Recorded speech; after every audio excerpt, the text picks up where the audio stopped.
Welcome to the Growth and Influence podcast. Today we're going to be talking about a series of topics, all kind of interrelated to some trends that are happening in the B2B SaaS space and how SaaS companies can market in order to stay in front of these trends and take advantage of the opportunities that exist in this new SaaS economy that's emerged over these last 18 months. Stay tuned. Can't wait to share. Welcome to the Growth and Influence podcast. I'm your host, Andrew Schultz, and this podcast is about the fascinating convergence of two massive movements or principles in our economy: persuasive marketing and selling, and personal development.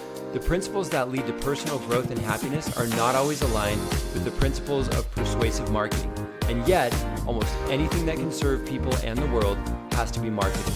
We're in search of answers. Let's go. All right, today we're going to talk about some of the trends that SaaS companies are struggling with and how they can adapt. If you're a SaaS operator, a marketer, CEO, founder, how you can adapt in your SaaS company to these trends so that you can be part of the next wave of growth that'll happen. Because of course, there are still SaaS companies that are going to succeed, that are going to have results that are much better than the rest of the market. The question is, what is their strategy going to be?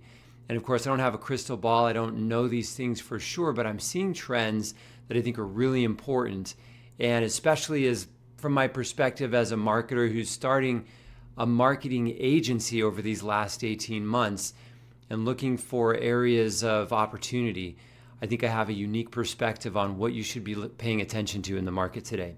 So the first thing that I want to talk about is this trend of B2B becoming more like B2C. And, I think people have been saying that for years. B2B marketers aren't as good as B2C marketers, and they should learn from B2C marketers. B2B marketers sometimes resist because there's a different buying process in B2B, multiple decision makers, all those things that make it a very different kind of sale. So I think we've seen enough to know that at this point, it's definitely true. B2B marketing is moving toward and needs to continue to move toward some of the things that B2C is doing, but let's put some nuance into that. Where is it most like B2C? Definitely in the top of the funnel. So the top of the funnel is where, when you get attention, when you generate leads, and when you first interact with those leads, that's where this B2B marketing is going to be most like B2C. Not at the end of the funnel where you've got, 7 people making a decision on a 5, 6, 7-figure purchase. And so I want to make an analogy in B2C marketing that between B2C marketing and the kind of thing that you need to do in B2B marketing to be successful when it's more like B2C marketing. And that analogy is this. In B2C marketing, there have always been, not always, but for as long as I can remember, there have been 2 ways of doing it. There's just marketing a straight up product with product marketing. So if you're Coca-Cola, you're marketing a soft drink. And then there's lifestyle marketing, which is not necessarily marketing your product as much as it is marketing the lifestyle that somebody could have if they have your product. And not just the lifestyle they could have, but the identity that would come with that lifestyle. And somebody was just talking about this the other day. Like if you're, I think it was in, I think it might have been in CMO school, a course that I'm taking at Pavilion. They said, if you are wearing Nike clothes, no matter what your level of fitness is, no matter how athletic or not athletic you are, you feel like an athlete because they've marketed their product and branded it that way. So and that's powerful. And it's not to say that it's for every situation, but it's definitely in the cases where it's used appropriately, it's definitely a powerful marketing tactic. So what's the correlation of that in B2B marketing? I'm going to argue today that the correlation is the difference between marketing your product. So it's still, that first piece is still the same, but marketing a result is the other opportunity. So when you are in B2B Marketing, the lifestyle marketing piece is like marketing the result that you're going to give your customers. And so I want to argue that old school SaaS companies are going to market a product, and they're going to lead with product marketing, which talks about features, benefits, the things that a product can do for you, and what it's done for other customers, things like that. And it's not inappropriate, but it's overused in SaaS for sure. Sometimes it's still the right thing to do with certain products and markets, but it's definitely overused. What ends up happening is that SaaS companies lead with product marketing, and they end up only marketing in a relevant way to the 3 or 5% of the market who's far down the awareness scale and know that they are looking for a software like yours. And everybody else, you just kind of alienate or turn off, or you make them, you fail to make the case that your product is actually for them. So, old school SaaS companies offer a product. The most innovative companies offer a result. Here's an example. There's a company called Acquire.com. It is a SaaS product that it's a marketplace for SaaS companies. So if you own a SaaS company, you can go sell it on Acquire.com. If you want to buy a SaaS company, you can go buy it on Acquire.com. And so it's a two-sided marketplace for selling and buying SaaS companies. Small, probably, the asking prices go anywhere from, 5 figures to, I've seen 6-figure asking prices. I don't know if they go into the 7 figures or not, but it's a really cool concept. But what do they need to do to bring people into their platform and offer them not just a platform where you can buy or sell a SaaS company, but a real result? How can they do the equivalent of lifestyle marketing in B2C? Well, what they're doing is they offer a course. And they actually have several courses. They have a course on how to buy a SaaS company. I think they have 2 courses on how to sell a SaaS company. And these courses range anywhere from 14 lessons, I think was the low end, to 60 lessons. This is not a course that was made by an intern or a junior person in the content marketing department. This is a very valuable course. I saw a review that said this was absolutely a course that they could have charged a lot of money for, and they're just giving it away for free. So I don't know if I mentioned that, but it's free. So why are they doing that? Why did they put so much work and effort into producing these over 100 lessons across these 3 courses and then give it away for free? Well, the answer is they're offering a result to their customers. So with their platform, you have a tool to buy a SaaS company, and with the course coupled with it, now you have the knowledge. So with the platform and the knowledge, the tool and the knowledge, you now are capable of producing this result in your life, of buying a SaaS company. And they take somebody who was a non-believer before, who didn't think that buying a SaaS company was an option for them, didn't think that they could do that because they didn't know anything about it, even if they had money to invest. They went from that place to now believing that they can do this because they know how. And I'm sure there's plenty of emotional juice in that course too, to get them leaving feeling like, hey, I'm excited about buying a SaaS company. I'm going to go get on this platform and really start looking in earnest. And so it's not just a marketplace, it's a path for somebody to become something greater in their lives. So this matters because in today's market, users are looking for something more than just a tool. They want a result. And the work of figuring out what the right tool is for the result that they want is daunting. It's time consuming. It's generally something that gets put off until their main job is done, which means they may not ever get to it.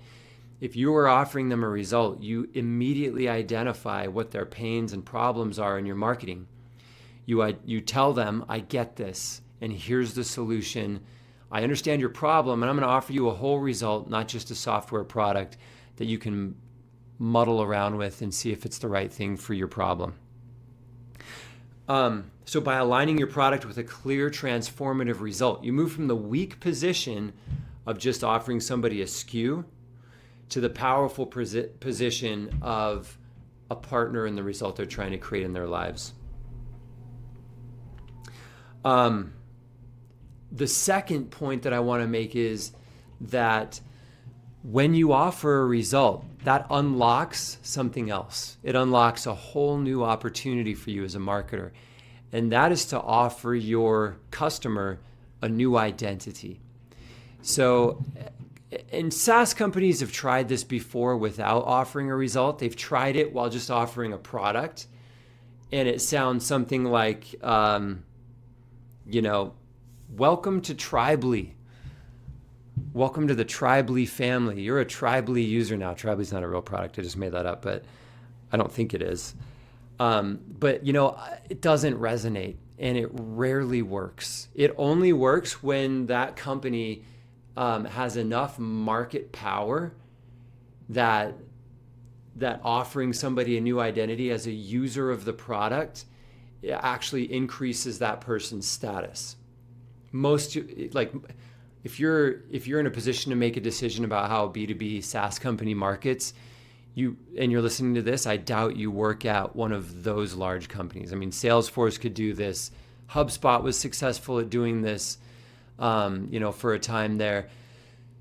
But most companies can't do this. So just using your product doesn't have enough emotional juice for them to say like, hey, that's a new identity that I'm interested in adopting. But you can always offer a new identity when you're offering a result. Because the result you're offering, hopefully, if you're smart about this, I don't know, maybe we should talk about this. I didn't think I needed to say this, but if you're offering a result that's 5% better than what they could have gotten elsewhere, you're not really offering a result. You're just offering like a little boost on something. They're looking for a result that they can't get anywhere else. And so you frame your result that you offer to them in a way that is totally different from all of your competitors or all of the substitutes that exist out there in the market. And so, for example, Acquire.com that I just mentioned with this SaaS marketplace where you can buy or sell a SaaS company, they could offer a new identity to the people who come through their course. They could say, now that you've finished this course, you're in a small category called the Qualified SaaS Transaction Group. Something that sounds elite, a small group of people who are now qualified to transact on this SaaS platform. Not that you have to take the course, you don't, but like you give them this new identity. You say you're part of this small group who have the knowledge and tools to create independence and wealth in their lives that most people can only dream of. And, but you can't do that just by saying, hey, you're a SaaS or you're an Acquire.com user now. Welcome to the family. Start identifying yourself as an Acquire.com user. It just doesn't work. Can you see the difference? Can you feel the difference between those two identities that you could offer your customers? So start by offering a result. Build on that by offering a new identity to your customers. The B2B world is increasingly mimicking B2B by focusing on the emotional journey of the customer, because buyers are behaving more like B2C customers, especially at the top of the funnel. And so when you offer a result and a new identity, you're appealing to this emotional need that will drive greater velocity and greater volume up there at the top of the funnel. It'll allow you to get a lot more attention, which is actually what we're going to talk about next. We want to get attention, and attention is actually 85% of the game in marketing in these days, and that's true in B2B SaaS as much as it is in B2C. And these are my opinions. I don't necessarily have data on this. These are observations, and I think they're absolutely true. The rules of engagement in B2B have changed, especially at the top of the funnel, like I've been talking about. In a world where attention is scarce, the companies that understand how to capture and hold their market's attention are going to dominate. I'm seeing this with customers that I'm working with, clients of mine, and I'm seeing it with other examples of companies I can just look at and see how they're doing in their market. This is how some of the world's most innovative startups and entrepreneurs are using this to their advantage. Number one, old school SaaS companies think their product and brand entitle them to attention. The most innovative companies know that 80% of their business value comes from their ability to capture and hold their market's attention. What I learned from Satya Nadella when I worked at Microsoft and he became the CEO of Microsoft was all about attention. He was fond of reminding us that, I heard this, I think I was there for almost 2 years after he became the CEO, and I heard this multiple times. He would say, what is scarce is human time and attention. And I think you can find a written quote that's slightly different from that. But that's what I remember him saying out loud in company meetings all over, over and over again. What is increasingly scarce is human time and attention. It's not the other stuff that we were competing on at Microsoft at that time. It was human attention. And so his predecessor, named Steve Ballmer, he had believed that Microsoft was really entitled to the attention that they got. He believed they belonged, they were entitled to be on the short list of every deal, and they were entitled to be in every conversation that happened about software and categories where Microsoft had an offering. And, his position wasn't illogical.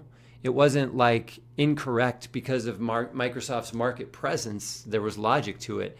But Satya understood that attention had to be earned. And today, B2B buyers are inundated with distractions, with content, with everything on the internet vying for their attention. Satya's statement is truer now 8 years ago than it was, back when he was saying it at Microsoft. I don't know, maybe he still says it. I don't work there anymore, but they're on LinkedIn, these buyers. They're following influencers who embody what they want to achieve in their careers and in their personal lives. And this is all about emotional engagement. And if you want to compete with that, you need to have emotional engagement too.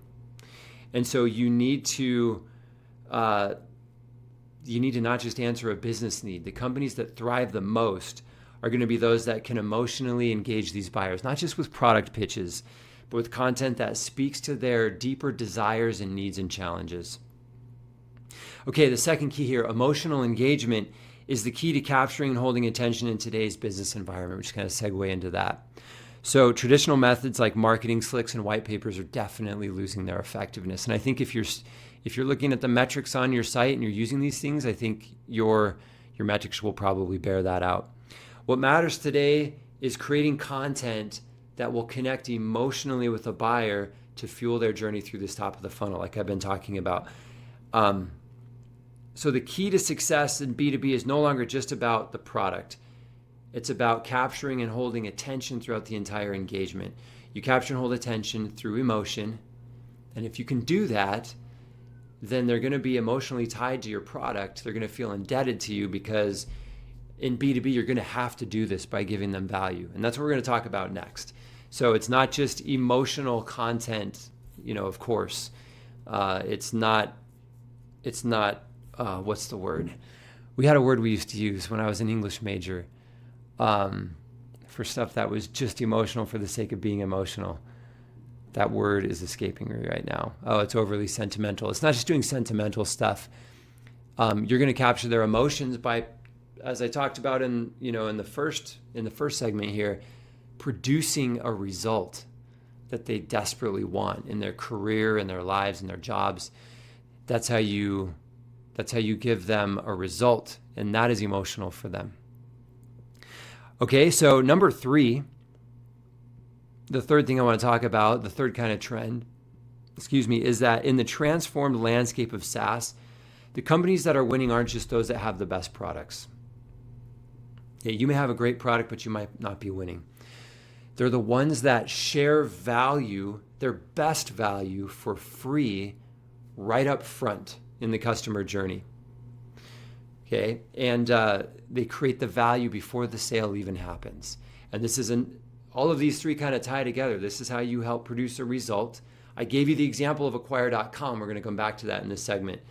It's how you produce a result, by giving value up front for free, often in the form of information. And it's also how you can drive more emotion, like we just talked about, and get more attention. So this is how some of the world's most innovative startups are doing this. Old school SaaS companies sell a product license, and then they lock their most valuable expertise away in a post-sale consulting professional services project that may cost tens or hundreds of thousands of dollars. Why would you do that? That is exactly backwards. You've got your funnel backwards if that's what you're doing. If you expect somebody to care enough to come and buy your product and then spend tens of thousands or hundreds of thousands of dollars to come get your best expertise. Now that business model, it's not to say that hasn't worked, but if you don't understand how things have changed in the market today, and in the way that the market is operating, the way that consumers are buying, then you're missing this huge opportunity. Because I am seeing companies who are doing exactly the opposite, and they're doing it with incredible results. I have a client who does this, and we're in the process of doing it even more, and it's going to dramatically increase the velocity of the company's growth and the valuation of the company, the enterprise value of the company. Here's another example. Alex Hormozi's company acquisition.com. Now, on my feed, in YouTube, Twitter, LinkedIn, this guy is everywhere. And I don't know if that's true for you or not, but he has millions of followers across all those platforms. He's huge.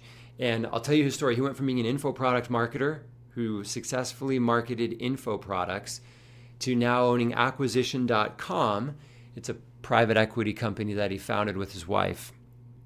And what they do is they drive massive attention online by giving information about how to build a business away for free. And he had a book launch where he had about 500,000 people registered for this book launch. He was launching a book called $100 Million Leads.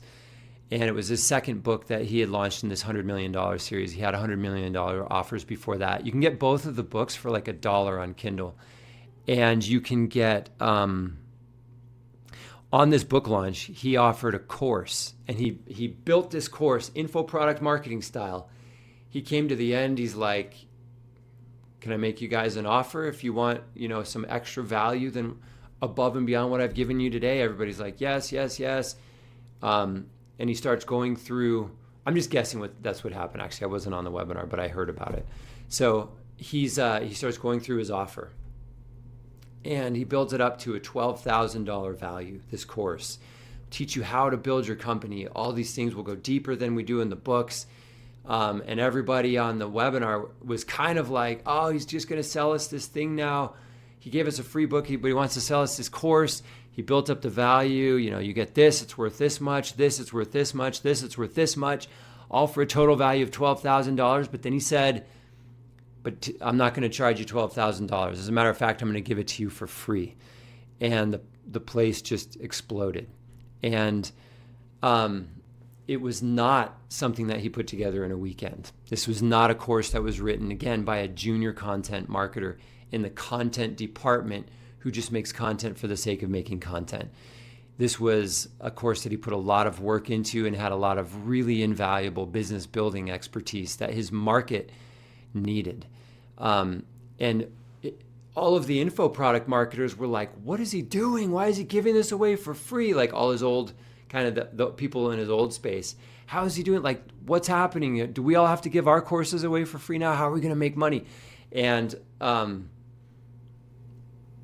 his mentor and the person that I learned everything that I know about marketing from, also not everything. I mean, I have an MBA also, but the person who taught me the most valuable stuff I know about marketing is Russell Brunson, and he also taught Alex Hormozi, and he kind of did a review on this, and he pointed out something very, very appropriate. He said, Alex is playing a different game. No, it doesn't mean if you're doing info product marketing that you have to do it for free now and that you can't make money that way anymore.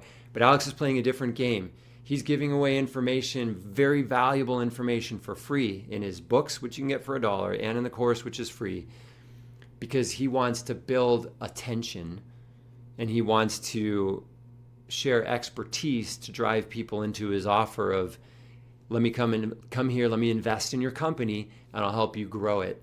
And his goal is to have $1 billion portfolio with acquisition.com. And he's doing this by investing mostly in small companies that, they have to be a certain revenue or a certain profit level. But he is driving more inbound lead flow into his business with these tactics than he could ever satisfy. So he's basically getting to pick from just like the very best of the best opportunities to invest. Now, that's private equity. What does this have to do with SaaS? You can run the same playbook in SaaS. As a matter of fact, I think it's going to be critical that you do this in the future. If you're not doing this, your competitors will be, and you will be left behind. You can't compete with that. Imagine like a SaaS company was doing something similar. You could not compete with that by running ads to a white paper about how cool your product is, and then trying to call those people with an SDR, hoping to book calls. There's just no way. There's no way you would compete with that. So the best companies are offering info products to accelerate the customer journey, to generate leads and accelerate them into the sales pipeline or into a PLG motion, or they're bundling those info products with the product sale so that so that customers are then, as I mentioned in the first segment here, getting a result and not just a product. And when you do that, you unlock some interesting pricing options too, that allow you to get some real arbitrage on the market by having your SKU, your license of your software offered with these info products as well. Outside of the scope, but of today's presentation, but definitely something that we can talk about at some point. So, giving away your best stuff up front is not a loss. It's a way to drive greater emotional engagement by offering a result that your customers desperately want. It'll drive greater loyalty throughout the entire customer relationship also. Most companies are never going to put this kind of effort into free content. They're just not. And if you think about it, I'm sure there's all kinds of resistance in your mind right now. If you're a SaaS CMO and you're thinking, well, how would I do this? I probably won't, because we have a content department, but I don't think they're capable of producing this kind of content. Maybe they are, but it'd be a heavy lift to do all of this. And that's why most people won't do it. And that's why those that do are going to have outstanding results in their markets. And so if that's what you're thinking, I'd invite you to reconsider. Think about the ways that you can offer a result instead of just a product, and how you can, through doing that, engage attention earlier and for a longer period of time through offering a result which ties to an emotion. And think about how you can offer an info product to do all of this along with your software product so that you can offer a result and drive more attention and more emotion throughout the process. So that's today's podcast. I hope it's been useful.